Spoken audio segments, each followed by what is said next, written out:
Բարև ձեզ։ Փաստինֆո եթերում շարունակում ենք հետևել միջազգային իրադրությանը։ Միացյալ Նահանգներ Ռուսաստան հարաբերություններում կարծես սառույցը սկսում է հալվել։ 10 տարվա ընդմիջումից հետո Միացյալ Նահանգների պատվիրակությունը մասնակցելու է Պետերբուրգյան տնտեսական ֆորումին։ Սա իրոք իրադարձություն է երկու երկրների հարաբերություններում։ Բացի այդ, նախորդին նաև Միացյալ Նահանգների պետքարտուղար Ռուբիոն է հարցազրույց տալիս, անդրադառնում Հարավային Կովկասին, Միացյալ Նահանգներ Ռուսաստան հարաբերություններին եւ հստակ նշում, որ իրենց խնդիրը չէ Հարավային Կովկասից դուրս մղել Ռուսաստանին, իրենք ցանկանում են հարաբերություններ ունենալ Հարավային Կովկասի բոլոր պետությունների հետ, բայց ոչ մի պետության առջև չեն դնում պայման, որ այդ երկիրը պետք է խզի հարաբերությունները Ռուսաստանի հետ։ Հետաքրքիր հայտարարություն է Ռուբիոյի կողմից, երբեք Միացյալ Նահանգների պետքարտուղարը նման բաց հայտարարություն չի արել։ Դա նշանակում է, որ երկու երկրների միջև հարաբերությունները կարծես թե սկսում են կարգավորվել, ինչը իհարկե ուրախալի է։ Գերտերությունների հարաբերությունների կարգավորումը բերելու է նաև տարբեր տարածաշրջաններում գոնե երկարատև խաղաղության հաստատման։ Հուսանք, որ Հարավային Կովկասը կլինի այդ տարածաշրջաններից մեկը, քանի որ պետությունները կարող են իհարկե ունենալ իրենց շահերը, բայց չափազանց կարևոր է, որպեսզի այդ շահերը մեկը մյուսի հաշվին չիրականացվեն։ Ավելին, շատ կարևոր է, որպեսզի այդ պետությունները չստիպեն իրենցից ավելի փոքր պետություններին, տարածաշրջանի պետությունների մասին է խոսքը, հանուն իրենց խզել հարաբերությունները մյուս գերտերության հետ կամ աշխատել այդ գերտերության դեմ։ Ինչևէ, սպասենք տեսնենք, թե որքանով է անկեղծ Ռուբիոյի հայտարարությունը եւ ինչ զարգացումներ են սպասվում Միացյալ Նահանգներ Ռուսաստան հարաբերություններում։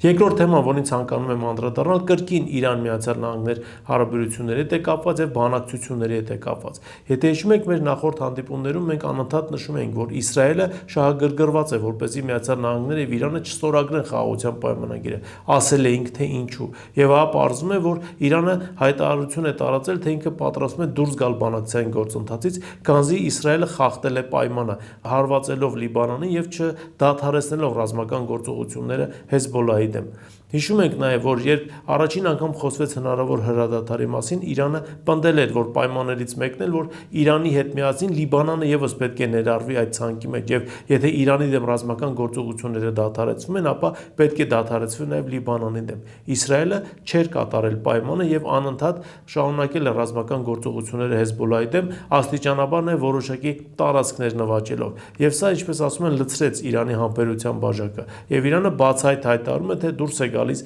բանակցություններից կամ պատրաստվում է անել դա։ Ամերիկյան լրատվամիջոցները ուշագրավ մանրամասներ են հայտնում նաև Նեթանյահու-Թրամփ հեռախոսազրույցից, որը եղել է չափից ավելի կոշտ։ Թրամփը ըստ ամերիկյան լրատվամիջոցների ուղիղ կերպով մեղադրել է Նեթանյահուին խաղաղության գործընթացը սաբոտաժի ենթարկելու մեջ, նշելով, որ եթե այս ամենը չիրականացվի եւ եթե Թրամփի աջակցությունից Նեթանյահուն զրկվի, ապա կարող է հայտնվել ճաղերի հետևում, եւ եթե չլիներ Թրամփը, ապա վաղուց Նեթանյահուն դատապարտված էր լինելու երկարատև բանտարկության։ Նեթանյահուի վարած քաղաքականությունը շտապել են քննադատել նաև Մեծ Բրիտանիան, Սաուդյան Արաբիան, Քուվեյթը, միջարկ այլ եվրոպական պետություններ։ Ակնհայտ է, որ Նեթանյահուն իր վարած քաղաքականությամբ կարծես ողջ քաղաքակիրթ մարդկության եւ ողջ աշխարհին տրամադրում է Իսրայելի դեմ, եւ այս առումով Իրանի դերը տարածաշրջանում գնալով ավելի է ամրապնդվում։ Իսկ Հեզբոլլահը շարունակում է դիմադրել, Հեզբոլլահը շարունակում է ցույց տալ Իսրայելին, որ թվականակը կապ չունի, ինչպես նաև կապ չունի, թե այդ պետությունը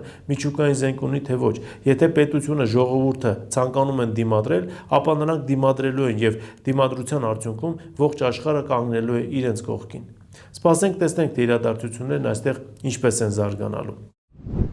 Եվ երրորդ թեման, որին ցանկանում եմ անդրադառնալ, Միացյալ Նահանգներ Եվրոպական միություն հարաբերությունների հետ է կապված։ Հիշում ենք, որ շաբաթներ առաջ հայտնել ենք, որ Միացյալ Նահանգները պլանավորում է աստիճանաբար իր զորքերը դուրս բերել Գերմանիայից։ Խոսքը շուրջ 5000 զինծառայողի մասին էր։ Եվ ահա Գերմանիայից հետո հաջորդ երկիրը, որի հետ կապված նման պլաններ ունի Միացյալ Նահանգները, Լիտվան է։ Միացյալ Նահանգները որոշել է շուրջ 1000 զինծառայող դուրս բերել Լիտվայից։ Սա արդեն Մերձբալթյան երկրում տագնապ է առաջացնում, քանզի ինչպես իրենք են հայտարարում, իրենց անվտանգության համակարգը կառուցվել է բացառապես Միացյալ Նահանգների ռազմական ներկայության շուրջ, եւ եթե հիմա Միացյալ Նահանգները դուրս է բերում 1000 զինվորական, իսկ դա լուրջ թիվ է, Լիտվան կանգնելու է բավականին լուրջ խնդիրների առաջ, ստիպված լինելով սեփական միջոցներով ապահովել սեփական երկրի անվտանգությունը։ Սա Թրամփի քաղաքականության հստակ գիծն է։ Թրամփը եվրոպացիներին վաղուց ուղերձ է հղում, որ իրենք պետք է ֆինանսավորեն իրենց անվտանգությունը եւ իրենք պետք է այդ ամենի համար գումարներ ծախսեն։ Եվ բավ է արդեն, որ ՆԱՏՕ-ի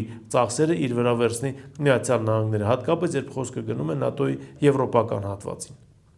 Այս թեմաներն էին, որոնց այսօր ես ցանկացա անդրադառնալ, դուք շարունակեք բաժանորդագրվել մեր YouTube-յան ալիքին, ինչպես նաև շնորհակալ ենք այն նվիրատվությունների համար, որ արվում է ձեր կողմից մեր ալիքի աշխատանքն անխափան ապահովելու նպատակով։ Այսօր այսքանն է, շնորհակալություն, կհանդիպենք հաջորդ անգամ։